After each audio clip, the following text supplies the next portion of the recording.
Graça e paz, gente querida, povo de Deus, como vocês estão? Como está você, minha irmã preciosa, de grande valor? E você, meu irmão amado, está tudo bem com você? Acredito que sim, porque quando nós entendemos o Evangelho da graça de Deus, quando nós entendemos o sacrifício perfeito, a obra realizada por Cristo na cruz, quando nós entendemos que tudo foi pago na cruz do Calvário, que Ele nos libertou do império das trevas e nos transportou para o reino do Filho do seu amor, quando nós entendemos que o escrito de dívida que era contra nós, que eram as ordenanças da lei e nos era prejudicial, Cristo removeu inteiramente, encravando na cruz.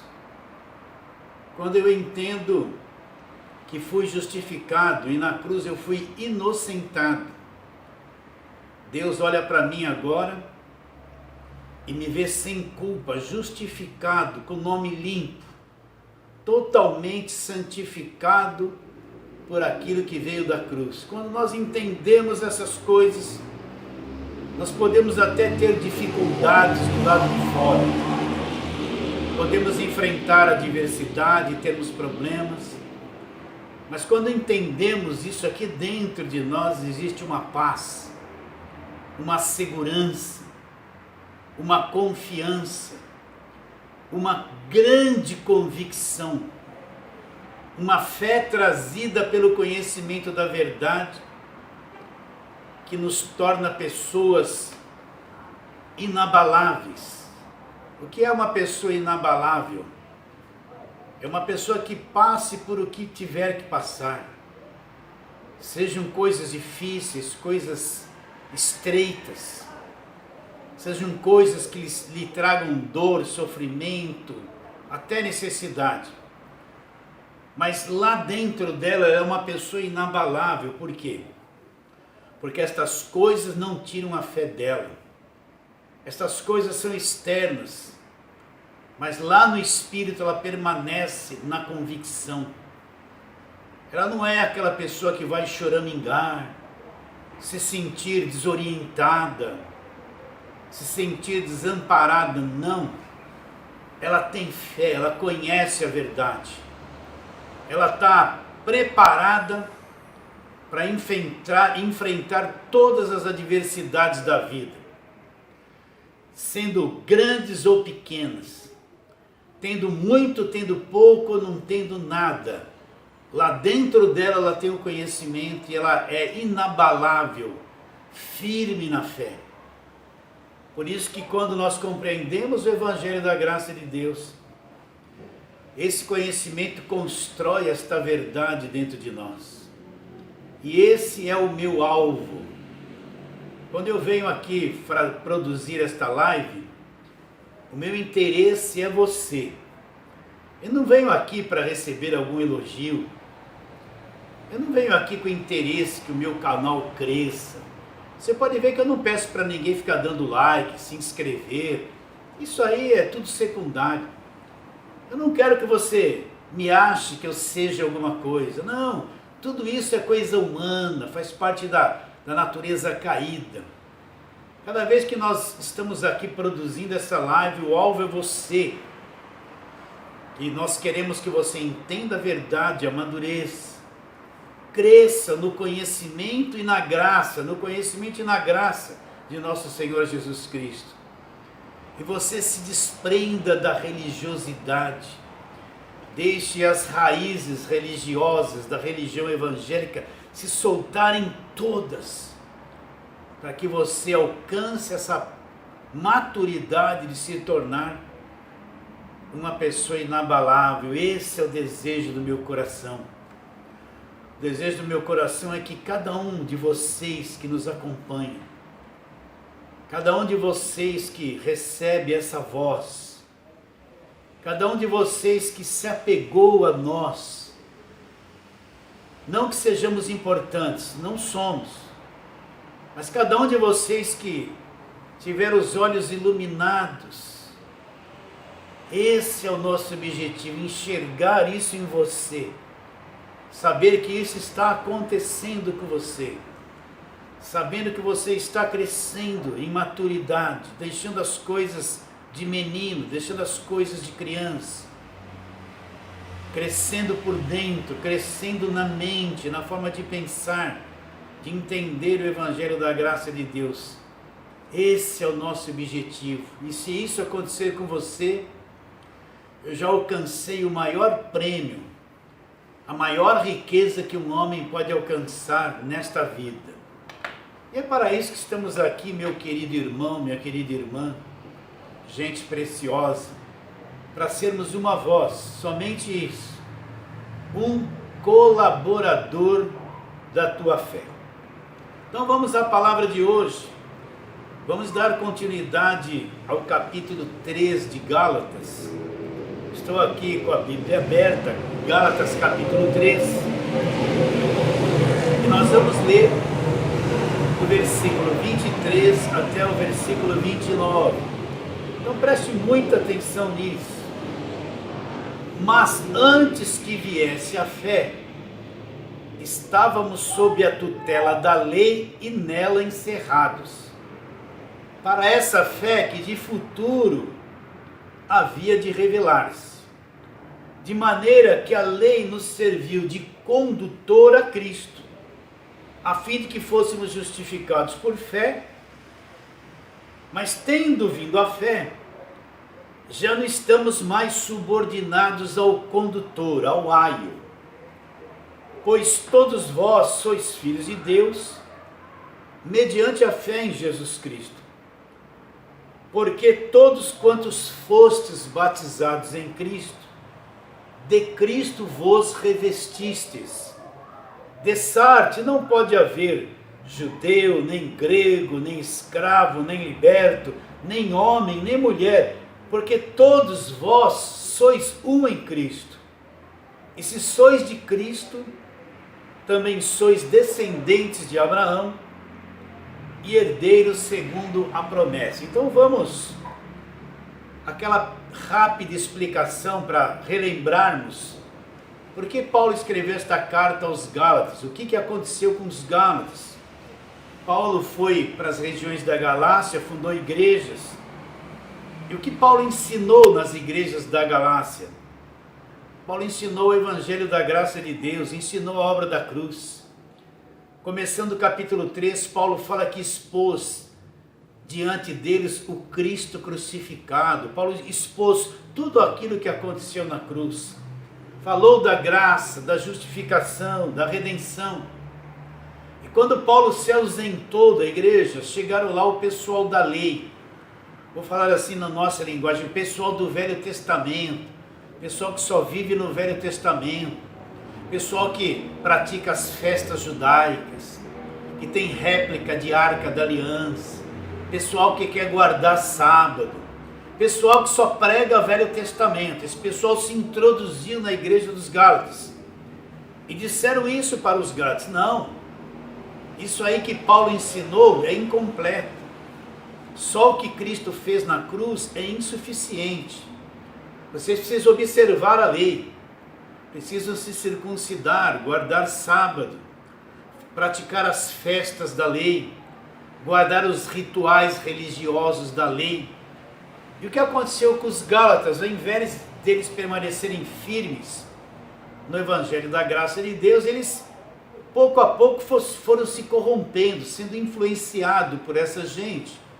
E começaram a se distanciar do Evangelho da graça, da obra da cruz, do sangue derramado, para tentar se voltar para a lei e se justificar diante da lei.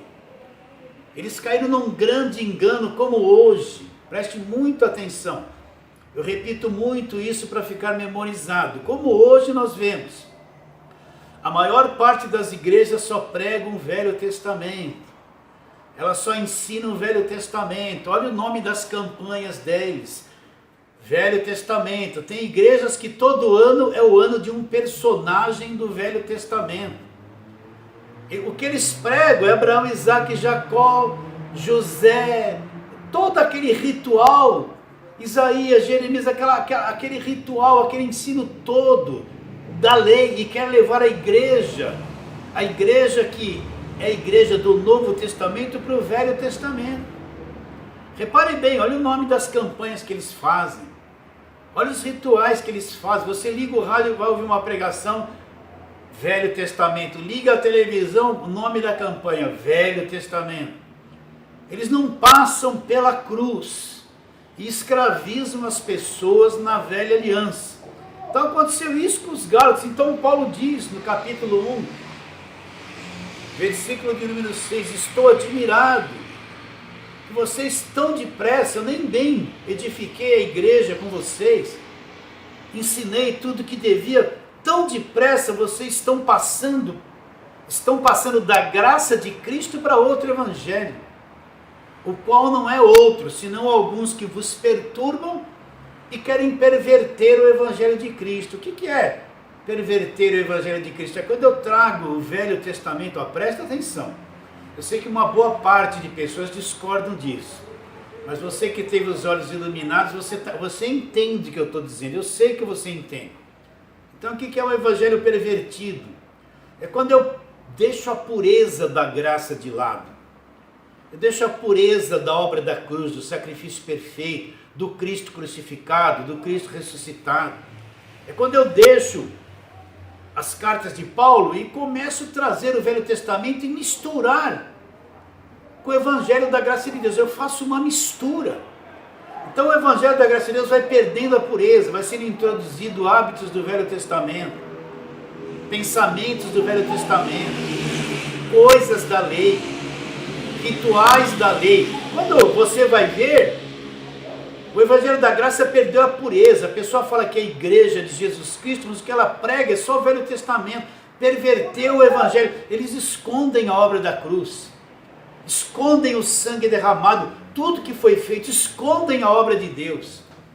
Eles vão dizer assim, olha, você faz 50% e Deus faz 50%, pondo em você um grande peso que você tem que fazer 50%. Jesus não fez. Jesus só fez metade. Olha que coisa deficiente. Olha que coisa corrompida. Jesus só fez a parte dele. Agora você tem que fazer a sua parte. Então introduzem esses pensamentos no Evangelho da Graça e corrompe. E o Evangelho se torna pervertido. Então Paulo fala, admira-me que estáis passando tão depressa daquele que vos chamou na graça de Cristo para outro Evangelho, o qual não é outro, senão alguns que vos perturbem e querem perverter o Evangelho de Cristo. Aí Paulo adverte, mas ainda que nós mesmos, ou um anjo vindo do céu, pregue Evangelho que vá além do que temos pregado. Por isso que você tem que prestar muita atenção. Você tem que conhecer as cartas de Paulo minuciosamente, parte por parte. Porque você quer entender o Evangelho que Paulo pregava, aquilo que Jesus Cristo revelou diretamente para o apóstolo Paulo, aquilo que Pedro não entendeu, que Judas não entendeu, que Tiago não entendeu, que João não entendeu, porque se eles tivessem entendido, eles teriam escrito essas coisas nas cartas deles, mas escreveram quase nada daquilo que aconteceu na cruz. Então, Paulo está dizendo isso, ele recebeu o Evangelho da graça de Deus, eu preciso conhecer muito as cartas de Paulo. Então ele fala, o qual não é outro, senão alguns que vos perturbam e querem perverter o Evangelho de Cristo. Mas ainda que nós, ou mesmo um anjo vindo do céu, vos pregue Evangelho que vá além do que Paulo ensinou, presta atenção nisso, coisas que vão além, que ultrapassa, que misturam. Qual é o proceder que nós temos que ter, que Paulo nos orienta? Ele diz, seja amaldiçoado. Olha a expressão que Paulo usou. Como é sério isso, seja anátema, que quer dizer amaldiçoado. E depois ele diz, assim como já dissemos e agora repito, se alguém vos prega evangelho que vá além do que recebesse, seja anátema.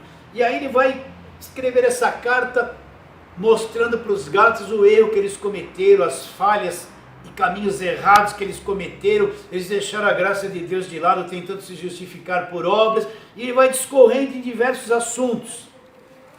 E essa já é a terceira live que nós estamos no capítulo 3 de Gálatas.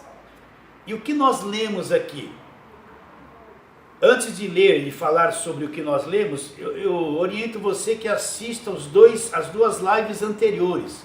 A primeira com o nome A Bênção de Abraão, e a segunda é Porque a Lei Foi Dada. Porque tudo isso que eu vou falar hoje é uma continuidade daquele mesmo pensamento. Então Paulo fala, mas antes que viesse a fé, estávamos todos aonde? Debaixo da tutela da lei e nela encerrados para essa fé que de futuro havia de vir. Então, vamos nos situar no tempo aqui. Quando Paulo nasceu, o que estava em vigor quando Paulo nasceu? Estava a lei. Então Paulo pegou os dois períodos, ele pegou um período que a lei estava em vigor, o período que Cristo morreu na cruz, e pegou o período do Novo Testamento que Deus trouxe por revelação a ele. Então Paulo está dizendo o seguinte, ele pegou todas as fases, quando a lei estava em vigor, quando Cristo viveu na terra, morreu na cruz e estabeleceu a nova aliança. Nós não vivemos esse período, mas Paulo viveu. Nós não nascemos debaixo da lei, nós nascemos já debaixo da nova aliança. Nós não nascemos debaixo do Velho Testamento, nós nascemos depois da cruz, quando o Evangelho já está em vigor. Tenha isso em mente. Então ele fala, mas antes que viesse a fé, estávamos sob a tutela da lei e nela encerrados para essa fé que de futuro haveria de revelar-se. De maneira que a lei nos serviu de condutor, nos serviu de aio para nos conduzir a Cristo, a fim de que fôssemos justificados por fé, mas tendo vindo a fé, já não permanecemos subordinados ao aio. Até aí, o que Paulo está querendo dizer? Ele está dizendo que a lei serviu de condutor para Cristo. Então vamos recapitular um pouquinho o que falamos na live passada. Por que a lei foi dada? Então vamos discorrer aqui, vamos abrir Romanos capítulo de número 3. Romanos capítulo 3, versículos 19 e 20. Então vou repetir a pergunta. Por que a lei foi dada? Porque Deus trouxe a lei. Tem que ter esse entendimento claro, tem que discernir isso claramente. Então, Paulo diz, Romanos 3, 19 e 20. Ora, sabemos que tudo o que a lei diz, aos que vivem debaixo da lei, diz, para que se cale toda a boca e todo mundo seja culpado diante de Deus. Então, o que Paulo está dizendo? Tudo que a lei dizia era para aquelas pessoas que estavam debaixo da lei, a fim de que todo mundo se tornasse culpado diante de Deus. Agora ele diz no versículo 20, visto que ninguém será justificado diante dele por obras da lei, em razão de que pela lei veio pleno conhecimento do pecado. Vamos recapitular isso. Então, por que a lei foi dada? Falei isso na live passada. A lei foi dada para revelar o pecado, para revelar a natureza humana caída, para revelar que o homem é mentiroso, que o homem é desobediente, que a carne do homem é cheia de cobiça, que o homem é um ser estragado, pervertido, cheio de malícia, cheio de corrupção, que ele está preso numa natureza humana caída, incompatível com as coisas de Deus. Quando a lei disse, não cobiçarás, todos aqueles que estavam recebendo a lei, quando Moisés leu isso, não cobiçarás, todos eles ficaram atônitos porque todos cobiçavam. Então a lei foi dada para revelar esse estado caído do homem, revelar a inutilidade do homem, revelar a incapacidade do homem de voltar-se para Deus, revelar a imperfeição que está na carne do homem, revelar essa natureza diabólica que habita na carne do homem e mostrar para o homem que é impossível para ele fazer qualquer coisa que venha lhe dar condição de salvação, Vamos ler alguns versículos anteriores a esse que nós lemos, para que você entenda por que Paulo falou isso. Ele diz assim, Romanos 3,10. Então Paulo está dizendo isso da raça humana inteira. O que ele está dizendo? Como está escrito, não há justo nem sequer um. Então, o que Paulo está dizendo? Não existe um justo. Não há um sequer. Aí ele diz, não há quem entenda, não há quem busque a Deus. Olha como isso é sério. Então Paulo está dizendo que por si mesmo, não há quem entenda. E não há quem tenha disposição de buscar a Deus. Ele continua dizendo, todos se extraviaram e juntos se tornaram inúteis. Quando Paulo cita isso, ele tem na mente dele a raça humana inteirinha. Ele está dizendo que todos, na ótica de Deus, se tornaram inúteis. A disposição do coração deles é não buscar a Deus.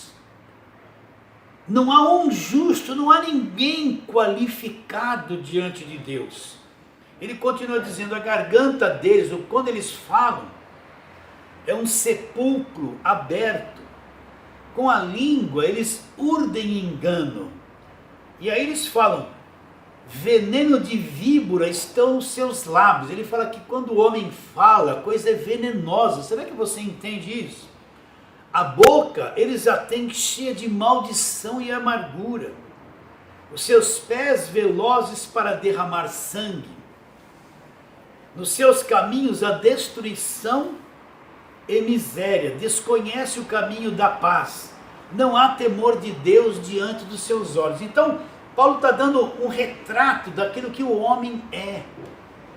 Do veneno quando ele fala, da sua corrupção, da sua inutilidade diante de Deus. Enquanto nós não enxergarmos isso, nós vamos ter dificuldade de entender a graça de Deus e a obra da cruz.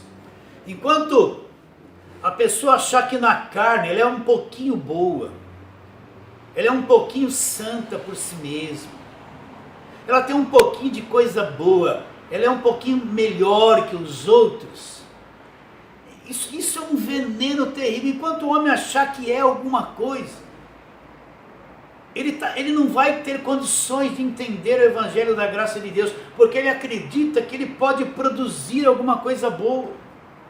Enquanto o homem não entender que ele é inútil na carne diante de Deus, e que a sua melhor obra religiosa é manchada quando chega diante de Deus, ele tem dificuldade de entender o porquê Deus dá tudo de graça para o homem. Porque Deus salva o homem pela sua graça, porque ele vai achar que ele pode pagar um pouquinho de preço, ele vai achar que ficar sem comer um pouquinho, ele vai ter crédito diante de Deus, ele achar que vai subir uma escadaria de joelho para pagar uma promessa, é uma coisa muito louvável. Ele vai achar que ainda é um pouquinho bom, e consegue produzir alguma coisa boa diante de Deus, e Deus vai ficar contente. Enquanto ele achar isso, ele não consegue entender a graça de Deus, o sacrifício da cruz, porque ele acha que pode ainda produzir alguma coisa boa. Enquanto que ele não entender que ele é inútil, e que ele não tem condições de salvar-se a si mesmo, ele vai achar que é um pouquinho bom, que é um pouquinho capaz, e que ele pode fazer um sacrifício e fazer Deus fazer o que ele quer, e vai ter dificuldade de entender a graça de Deus. Mas quando nós entendemos a nossa inutilidade, você pode ser muito útil nessa vida, para os seus familiares, para a sociedade, mas no quesito Deus, nós somos inúteis, a nossa natureza humana é inútil. Não serve para nada, não produz nada que agrada a Deus. Entende? Então, enquanto nós não vermos a nossa inutilidade, teremos muita dificuldade de entender a graça de Deus, e entender que a salvação é só pela graça e não é por obras. Então, por que a lei foi dada? Para revelar isso que o homem é. Faço uma pergunta para você, a lei dizia, não mentirás. Quantas centenas de vezes você já mentiu na sua vida? Você já está condenado.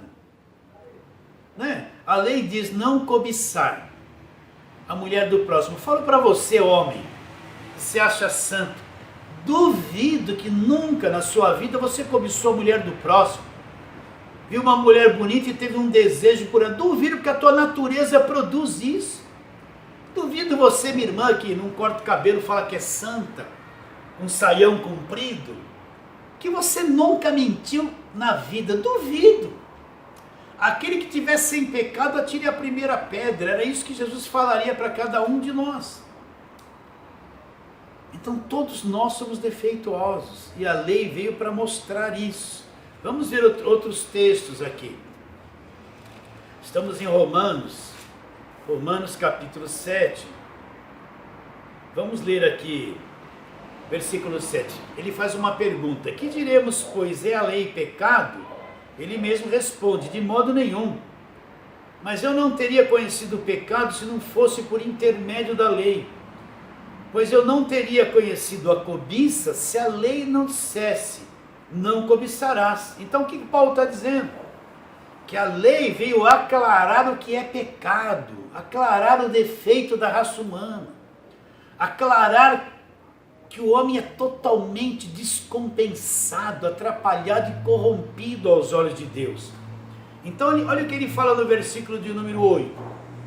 Então quando a lei veio, desnudou o homem, mostrou tudo aquilo que ele era. Olha o que ele diz: mas o pecado, tomando ocasião pelo mandamento, despertou em mim toda sorte de concupiscência, porque sem lei está morto o pecado. Então quando a lei veio, despertou na carne deles todos toda sorte de concupiscência, despertou toda a minha mentira, toda a minha malícia, as segundas intenções do coração, o meu instinto em desobedecer pai e mãe, despertou na minha carne que eu tenho toda a probabilidade para ser adúltero e você também. Quando a lei veio, despertou todo o veneno que estava oculto na minha carne, o veneno todo veio para fora.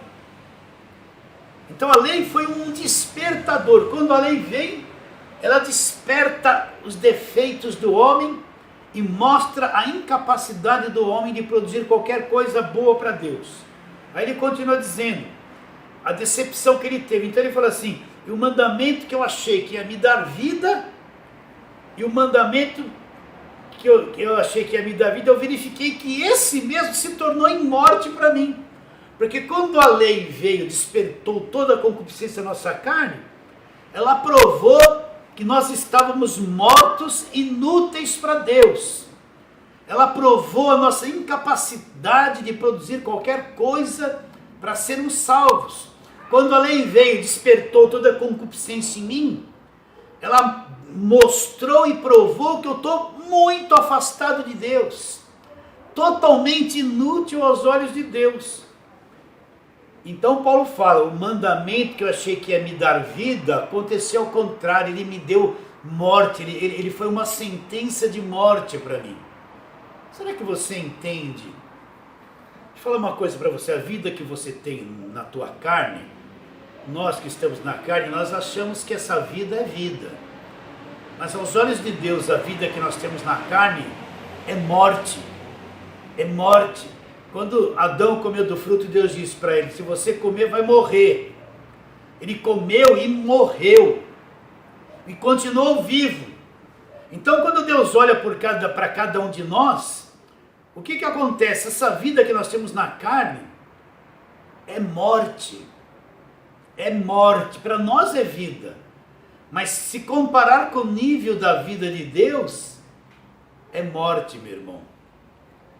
Será que você entende isso ou não? Essa vida que nós temos na carne, nesse corpo para Deus, ela é morte. Vamos trabalhar mais um pouquinho na palavra de Deus. Segunda carta de Paulo aos Coríntios, capítulo 3. Por isso que o ministério da lei para nós se tornou o ministério da morte. Segunda carta de Paulo aos Coríntios, capítulo 3. Vamos ler aqui. A partir do versículo 7. Preste muita atenção. Quando Paulo está citando isso, ele está mostrando, ele fazendo uma comparação da nova aliança e da velha aliança. Ele está mostrando que a nova aliança produz vida, e está mostrando que a velha aliança produz morte. Ele está mostrando que a nova aliança nos justifica, ele está mostrando que a velha aliança nos mata e nos condena. Você sempre tem que ter esse parâmetro no teu entendimento. Então ele diz assim no versículo de número 7. E se o ministério da morte, o que Paulo tem em mente quando ele fala que é o ministério da morte? Aí ele responde: e se o ministério da morte, gravado com letras em pedras, se revestiu de glória, a ponto de os filhos de Israel não poderem fitar a face de Moisés, por causa da glória do seu rosto, ainda que desvanecente, como não será de maior glória o ministério do Espírito? E se o ministério da condenação foi glória, em muito maior proporção será glorioso o ministério da justiça. Então, vou repetir, o que Paulo está ensinando aqui? Ele está ensinando que a lei foi o ministério da morte, da nossa execução. A lei foi o ministério da nossa condenação. A lei chegou e exigiu perfeição. Só que os mandamentos da lei despertaram toda a minha imperfeição na carne. Tudo que a lei pedia para mim, eu não tinha condições de fazer. Então a lei se tornou o ministério da condenação. Me condenou e me matou. Então viver debaixo da velha aliança, olhe para mim, por favor, olhe para mim. Viver debaixo da velha aliança é viver debaixo do ministério da condenação. Viver debaixo do ministério da lei é viver debaixo do ministério da morte, da condenação. Será que você entende quanto isso é grave? Será que você entende o quanto isso é sério? Olha, é Paulo que está dizendo, não sou eu. Ele diz assim, ó: se o ministério da morte gravado com letras em pedras, o que era o ministério da morte? O que foi gravado com letras em pedras? Não foi a lei de Moisés? É o ministério da condenação, é o ministério da morte. Então se eu pegar a igreja hoje, ao invés de levá-la para a nova aliança, para a graça de Deus, para o Novo Testamento, e levar para o Velho Testamento, eu estou levando a igreja para o ministério da morte. É por isso que quem está debaixo de lei vive angustiado, triste, com depressão, atormentado, não tem certeza de salvação, vive angustiado, não tem certeza de nada. Uma hora parece que Deus ama, outra hora parece que Deus condena, uma hora parece que Deus liberta, outra hora Deus entrega a pessoa na cabeça deles, como eles falam, na mão do diabo. Eles não têm segurança. Se você chegar para quem está no ministério da morte, na velha aliança, nas igrejas de lei, e falar assim: olha a beleza da salvação eterna, que você nunca vai perder a salvação, eles nem acreditam que você nunca vai perder a salvação. O que eles acreditam é que a salvação se perde. Por quê? Porque eles acham que a salvação é por obras, eles não conseguem cumprir, então eles se sentem perdidos, não têm convicção de salvação eterna. O que você vê hoje, de novo o pastor vai falar a mesma coisa, eu preciso. O que você vê hoje, olha como isso é grave, como isso é sério. Hoje você vê um monte de gente com a Bíblia na mão, levando as pessoas para o Velho Testamento, para o ministério da morte, levando as pessoas às unções, os jejuns, aos óleos, aos sacrifícios, sobe monte, desce monte, né? Levando a fazer sacrifício, dizendo que Isaac foi tudo que Abraão tinha, no melhor que Abraão tinha, e ele deu para Deus, você tem que sacrificar, fazendo fogueira santa, visitando o Monte Sinai, indo batizar a pessoa no Rio Jordão, toda essa parafernália, tudo isso é o ministério da morte. Você vê as pessoas sendo levadas, tudo isso, fazendo aquelas caravanas para ir lá para Jerusalém, ver túmulo de Jesus. Vocês entendem? Se for fazer um turismo, tudo isso é bom. Mas querer viver tudo aquilo que já acabou na cruz é uma coisa inadmissível. E o que mais você vê é um monte de gente, apóstolo, bispo, pastor, levando a igreja para viver debaixo do ministério da morte. Foi isso que aconteceu com os Gálatas. E o que Paulo fala? Porque se o ministério da condenação foi glória, e muito maior glória será o ministério do Espírito. Aí Paulo faz uma comparação. Se aquele ministério da morte e da condenação teve a sua glória, uma coisa muito mais excelente é o ministério do Espírito. O que é o ministério do Espírito? É o evangelho da graça de Deus. Então, a lei se tornou o ministério da morte. De novo eu vou falar, porque isso é muito grave. Se eu pegar a igreja, levá-la para o Velho Testamento, você entende quando eu falo assim? Ele fica fazendo a igreja viver naquela velha aliança. Eu estou levando a igreja para o ministério da morte e o ministério da condenação. Ministério da morte e ministério da condenação. Por isso que quem está lá nesse ministério sente sintomas de morte. Vive angustiado, triste, não tem certeza de nada. O diabo está na vida dele o tempo todo. Ele é supersticioso, só vê demônio, precisa de culto de libertação. Não entende que no ministério da justiça nós já somos libertos e perdoados. Ele precisa todo dia tomar um passe. Ele precisa ir no apelo lá na frente da igreja para ser liberto. Não para nunca. Ele precisa de agorada, de sal grosso, ele precisa de campanha. Está no ministério da morte, vivendo em depressão sem saber. Entende isso ou não? Então nós estamos naquela mesma pergunta, por que a lei foi dada? Eu vou trabalhar mais nisso aqui. Agora vamos lá para Romanos 8, eu tenho que mostrar uma coisa para você muito importante aqui. Porque o relacionamento da lei com o homem caído é incompatível. Um faz mal para o outro, um espelha o outro. É a mesma coisa que misturar água com óleo, eles não se misturam. Você joga, tem a água lá, e você joga o óleo, pode mexer o que for, você vê que o óleo vive separado da água, eles não se tornam uma coisa só. Então a lei era incompatível com o homem caído, e o homem caído era incompatível com a lei. Dois polos opostos, não tinham como se comunicar, não tinham como se associar, eram coisas incompatíveis. Antes de ler esse Romanos 8, eu quero ler aqui Romanos 7, onde Paulo fala justamente isso, no versículo 14, ele fala assim: porque bem sabemos que a lei é espiritual. Olha lá, a lei é espiritual, só quem era espírito poderia cumprir a lei, espírito perfeito. Agora, olha a discrepância. Aí Paulo fala, eu não sou espiritual, eu sou carnal, eu sou carne. Eu sou o oposto da lei, eu sou incompatível com a lei. Sabemos que a lei é espiritual, mas eu sou carnal, eu estou vendido a essa coisa chamada pecado. Então não tem como eu me relacionar com a lei. E a lei não tem como se relacionar comigo, nós somos incompatíveis.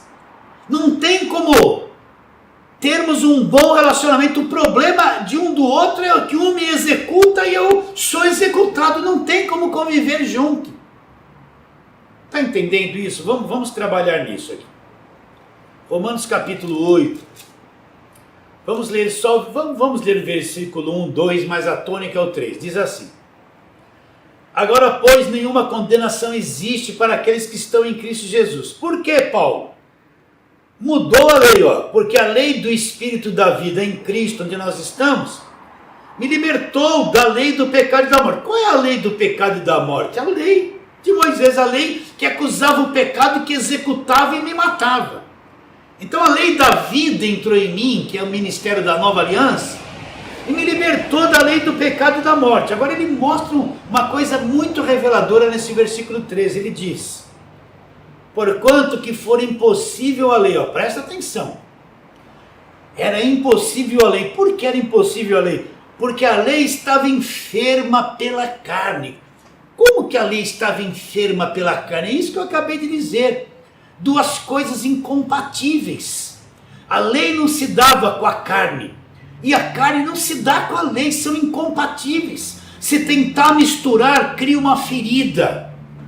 cria uma ferida, cria uma doença. Então, o que o Paulo está dizendo? Quando a lei veio para tentar disciplinar a carne, a lei ficou enferma, porque a lei não tinha domínio sobre a carne. A carne estava propensa a desobedecer a lei o tempo todo. E o relacionamento da lei com a carne deu enfermidade, deu doença, deu conflito. Porque não podia, a lei não tinha poder para mudar a carne.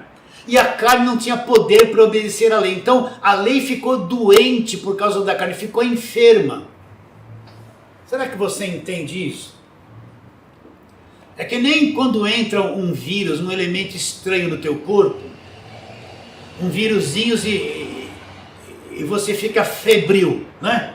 Você estava com a saúde boa, aí entrou um vírus da gripe. E aquilo começou a mexer com a tua imunidade, daqui a pouco você começou a escorrer o nariz, começou a espirrar, daqui a pouco começou a ficar com dor de garganta, entrou um elemento estranho e começou a dar conflito. Aí todo o teu corpo começa a trabalhar em defesa para eliminar aquele vírus. Então a lei, quando a lei veio para pôr em ordem a carne, ela ficou enferma, porque a carne era um vírus que nunca ia se submeter à lei. Você entende isso? Coisas incompatíveis. Então, eu tenho pena de quem não entendeu isso e ainda quer viver debaixo do Velho Testamento. É porque ele não entendeu nada. Dá tristeza de ver quanta gente quer viver debaixo do Velho Testamento e não sabe que é incompatível. Que a lei é incompatível com a carne. A lei ficou enferma por causa da carne. Criou lá uma coisa entre eles destrutiva. Coisas incompatíveis. Lei e carne não se combinam.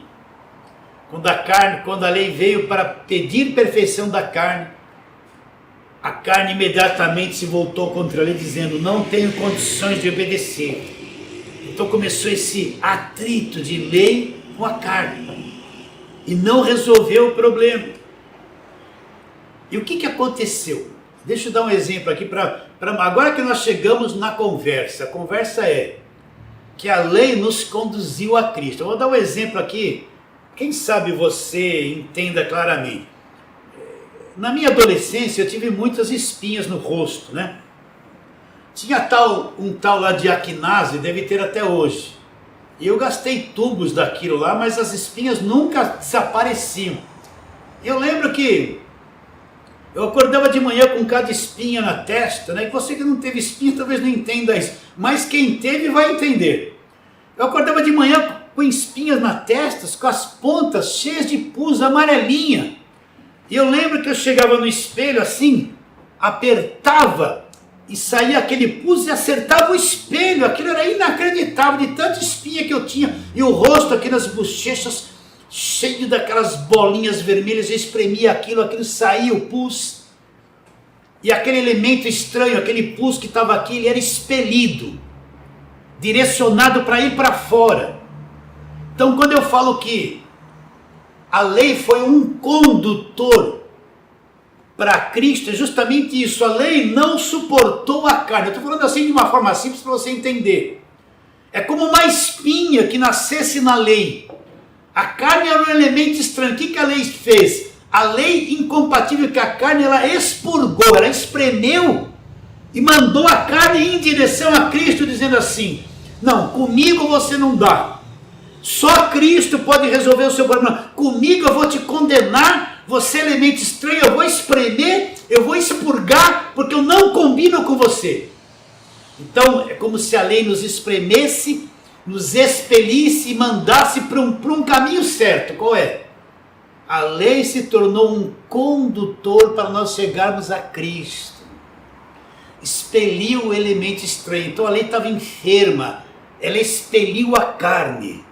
O elemento estranho mandou ele para Cristo, porque só Cristo poderia resolver o problema da carne. Será que você entende? Isso aqui é um exemplo bem simples, é uma ilustração simples. Então a carne foi expelida pela lei, a lei estava enferma pela carne. Nós lemos aqui no capítulo 8, versículo 3 de Romanos. o que for impossível. Era impossível a lei dominar a carne. Então a lei expeliu, expurgou o veneno que era a carne, porque a lei é santa, era perfeita, mas nós não. E esse expurgar, esse expelir, nos mandou diretamente a Cristo. Vou ler de novo o versículo 3 de Romanos 8. Porquanto que for impossível a lei, era impossível para a lei, estava enferma pela carne. Não tinha jeito, a lei não poderia dominar o homem carnal. Era um elemento estranho, era um pus para a lei. Era uma doença para a lei. Então a lei teve que expelir isso, mandar longe, em direção a Cristo, porque só Cristo poderia resolver. Visto que estava enferma pela carne, isto fez Deus enviando seu próprio Filho, na semelhança da carne pecaminosa, no tocante ao pecado. E com efeito, olha lá, condenou Deus na carne o pecado. Então a lei nos expeliu, nos conduziu diretamente para Cristo.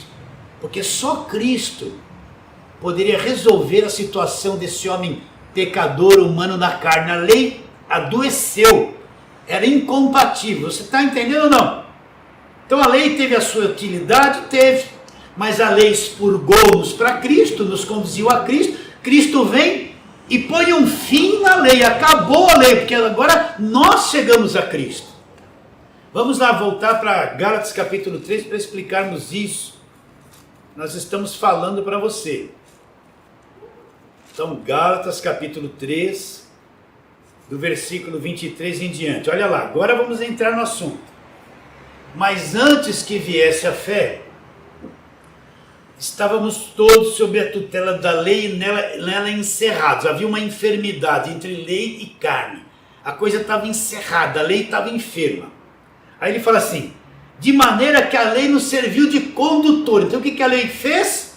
Não era compatível com a carne, ela nos expeliu. Mandou como um condutor para Cristo. É lá que o problema vai ser resolvido. Aqui não tem jeito. Esse ministério da lei não tem jeito. Expeliu a carne em direção a Cristo. Aí diz assim, de maneira que a lei nos serviu de condutor a Cristo, a fim de que fôssemos justificados por fé, não por obras da lei. A lei não serviu para nada. Mas tendo vindo a fé, já não permanecemos mais subordinados ao ai. Então o que Paulo está explicando aqui? Ele está explicando que uma fé de futuro iria se revelar. Uma fé que ninguém entendeu lá do Velho Testamento. Abraão teve fé, ele teve fé, Isaac teve fé, Elias teve fé, Josué teve fé, eles tiveram fé. Mas fé baseada no conhecimento que eles tinham de Deus do Velho Testamento. O que Josué conheceu das cartas de Paulo? Não conheceu nada. O que Davi conheceu das cartas de Paulo? Não conheceu nada. O que Gideão conheceu das cartas de Paulo? Não conheceu nada, porque o evangelho da graça não havia se manifestado ainda. Eles todos estavam vivendo debaixo da lei. O conhecimento e a fé que eles tinham era baseado no conhecimento que eles tinham de Deus no Velho Testamento, debaixo da lei. Mas eles não entenderam nada o que viria depois da cruz. Eles não entenderam nada que a própria lei que eles viviam iria acabar um dia com a vida de Cristo aqui na terra. Eles tiveram fé, tiveram. Gideão teve fé. Mas ele não teve essa fé que de futuro havia de se manifestar. A fé trazida pelo conhecimento do evangelho da graça de Deus. Vocês estão entendendo? Eles não conheceram o evangelho. Nós nascemos depois da cruz. Depois da obra consumada, nós conhecemos o evangelho. Mas o que Gideão conheceu do evangelho? Pare e pense. Não conheceu nada. O que Sansão conheceu do evangelho? Ele tinha que libertar o povo. Deus deu aquela unção no cabelo dele, a força, ele vencia os filisteus. Mas o que Sansão conheceu do evangelho? Ele não conheceu nada do evangelho. Que tipo de fé ele tinha? Fé do Velho Testamento, sem conhecimento da fé do Novo Testamento.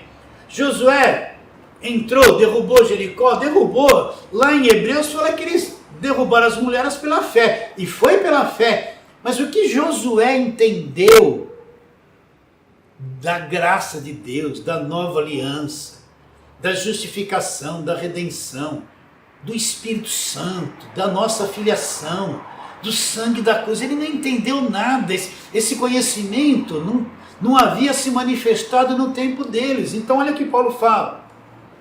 Antes que viesse a fé, o que Paulo está em mente?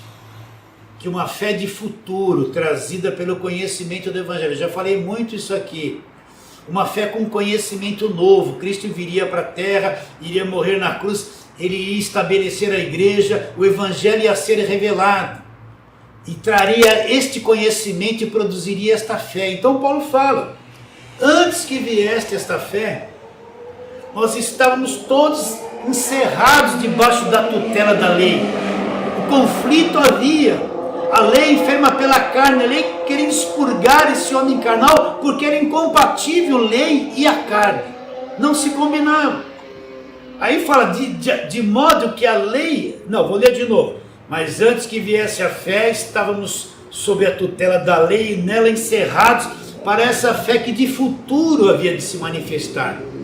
E quando se manifestou essa fé do futuro? Se manifestou quando o Evangelho foi revelado, quando Cristo veio na cruz, morreu, quitou a lei, pôs um fim na velha aliança, estabelece um novo testamento no sangue, e é revelado tudo aquilo que foi feito na cruz ao nosso favor. A graça foi revelada, a salvação pela fé, independente de obras da lei, foi revelado. Tudo isso foi manifestado. Esta é a fé que estava para se manifestar, que havia de vir. Então agora ele mostra, de maneira que a lei nos serviu de um condutor. Como a lei era incompatível com a carne, e a lei ficou enferma pela carne, então a própria lei expurgou o homem carnal. Mandou ele para Cristo, porque a lei não tinha condições de salvar o homem, a não ser de condená-lo. Então ele manda o homem carnal para Cristo. A lei foi o condutor. Então quando a gente chega agora em Cristo, expurgado pela lei, acaba a lei, Cristo cumpre a lei, nós entramos no Evangelho da graça de Deus. Então a lei foi um condutor que nos levou a Cristo, que provou que nós éramos incapazes de obedecer a Deus. A lei, como temos falado todo esse tempo, era o ministério da morte e da condenação. Ela não tinha poder de mudar o nosso coração e de nos dar salvação. E a carne não tinha poder de obedecer a lei. Eram incompatíveis, criou-se uma doença. E a lei expeliu o pus, a carne, e mandou ela para Cristo para que fôssemos justificados pela fé, independente de obras da lei. Aí ele fala assim, mas tendo vindo a fé, já não permanecemos mais subordinados ao ar. Então quando a fé produzida pelo conhecimento do Evangelho veio, nós não estamos mais subordinados à lei, nós não estamos mais subordinados ao aio, nós não estamos mais subordinados ao Velho Testamento. Cristo pôs um fim de tudo isso na cruz. E agora a fé do futuro chegou, essa fé que o Novo Testamento trouxe para cada um de nós. A fé no Cristo crucificado, na redenção, na justificação, no Evangelho da graça de Deus. Coisas que o pessoal da velha aliança não conheceram nada.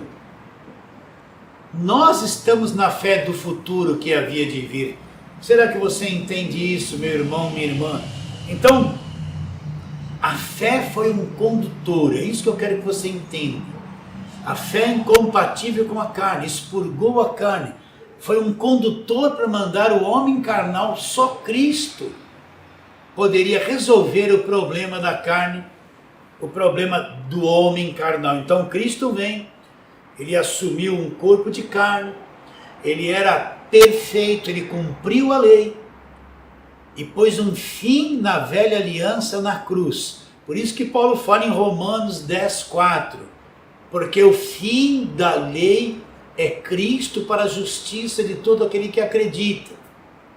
Então quer dizer, pastor, que a velha aliança acabou? Acabou! É inadmissível alguém que se diz pastor, bispo, apóstolo, levar a igreja para a velha aliança e ficar pregando e ensinando que tem que se fazer aquelas coisas. É inadmissível. Abra os olhos no que eu estou te dizendo. Vou ler de novo aqui para nós encerrarmos.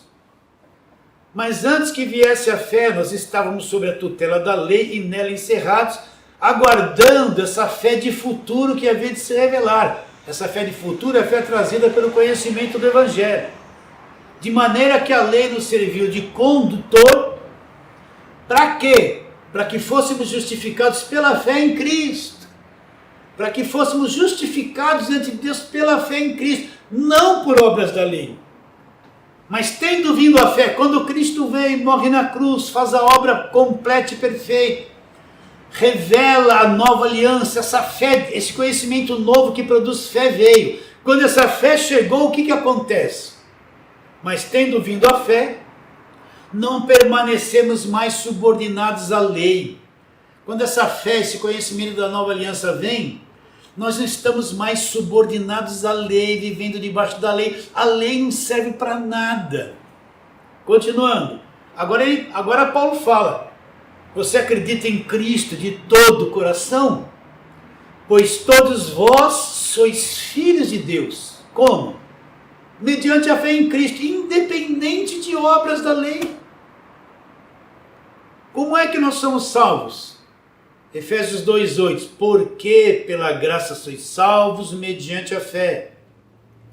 Isto não vem de vós. É um dom de Deus, não vem de obras que você possa produzir. Para que ninguém se glorie. Entende? Não existe uma coisa que você possa fazer que lhe dê poder de salvação. Então ele fala... Pois todos vós sois filhos de Deus, de que forma? Por alguma obra da lei? Não. Sois filhos de Deus mediante a fé em Jesus Cristo. Porque todos quantos fostes batizados em Cristo, foram revestidos de Cristo. O que é esse batizados em Cristo? É quando eu entrei no corpo de Cristo. Eu me tornei igreja, eu fui mergulhado no corpo de Cristo. Fui batizado nele. Então eu fui revestido de Cristo. Aonde é que eu fui revestido de Cristo? Na carne? Não. Nós somos revestidos de Cristo no Espírito. De sorte que o nosso Espírito é semelhante a Jesus Cristo. Será que você entende isso? A vida de Cristo, ela nos revestiu-nos no Espírito.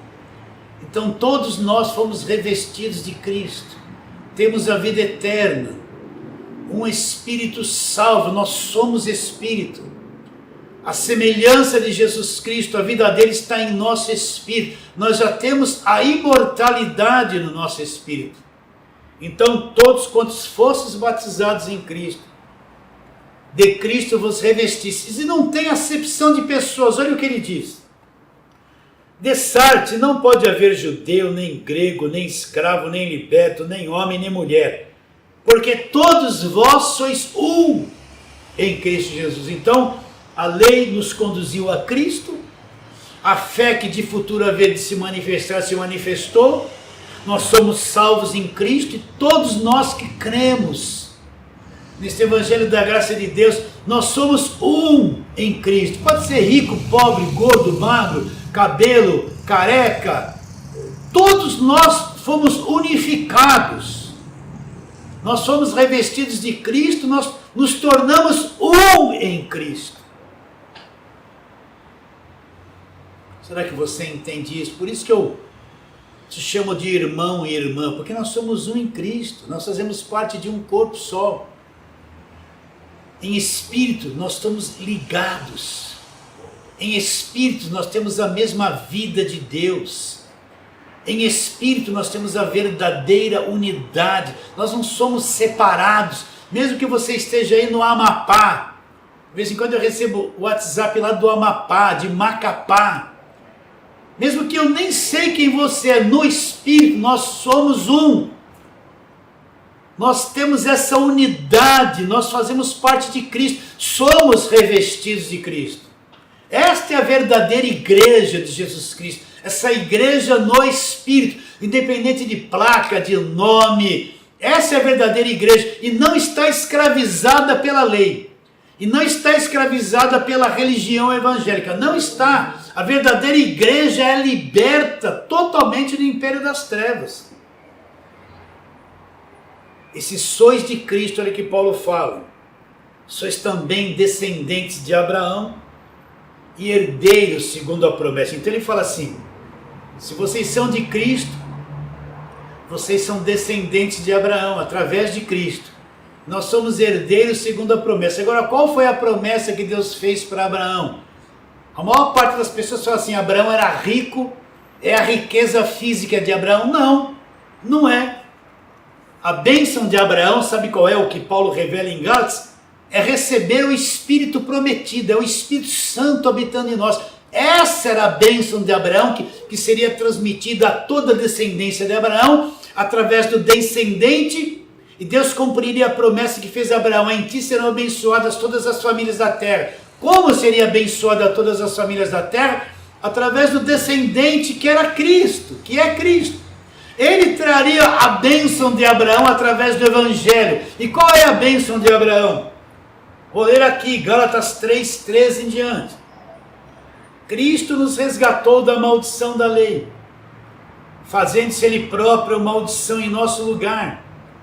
Porque está escrito, maldito todo aquele que for pendurado no madeiro, para que a bênção de Abraão chegasse aos gentios em Jesus Cristo, a fim de que recebêssemos pela fé o quê?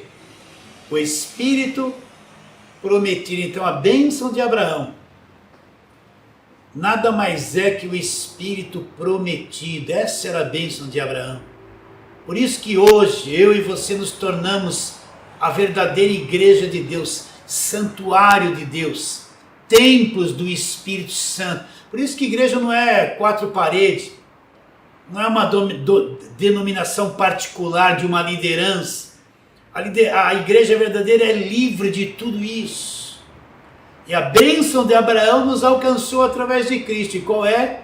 Para que pela fé recebêssemos o quê?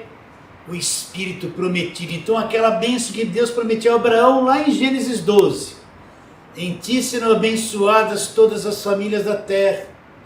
Paulo explica aqui em Gálatas 3 que essa bênção viria através de um descendente que é Cristo. E esse descendente veio na terra, cumpriu a lei, foi para a cruz e trouxe a bênção que alcançaria todas as famílias da terra, a bênção de Abraão. E qual seria ela? Que cada um de nós que cremos recebêssemos o Espírito prometido. Por isso que nós somos os filhos da fé, os verdadeiros filhos de Abraão, os verdadeiros filhos de Deus. Será que você entende isso, minha irmã, meu irmão? Acredito que pouco a pouco, lá no teu interior, essas coisas vão acendendo, e